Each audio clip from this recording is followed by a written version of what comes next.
জন্য এক কাপ চা বানায় নিয়ে আসো। ডার্লিং তুমি এটা কি বললা? ঘরে কাজের লোক থাকতে আমি চা বানাবো, এটা কেমন দেখায়? কাজের লোকের হাতে চা খাইলে কি আমি তোকে বিয়ে করছি নাকি? যা চা বানায় নিয়ে আয়। এই তুমি আমার তুই করে বলতে আসছো, আমি আমি তোমার স্বামী, এই জিনিসটা তোমার মনে রাখা।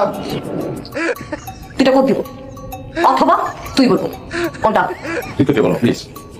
না চা বানায় নিয়ে আয়। অবশ্যই আমি অবশ্যই চা বানাই, আমার জন্ম হয়েছে চা বানাই আমার জন্য। তোমার জন্য নিজের হাতে চা বানাই নিয়ে এসেছি না।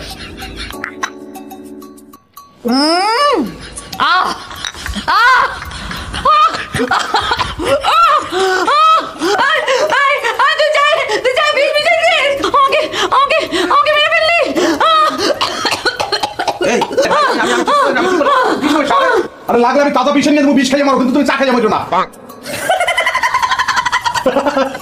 আমি কিন্তু জানতাম যে তুমি আমার সঙ্গে দুষ্টবাড়ি করতে আসো। আমি আমার জীবনে তোমার মতন একটা রোমান্টিক মেয়েকেই চেয়েছিলাম। একটা আমি এখন তোর রক্ত খাবো।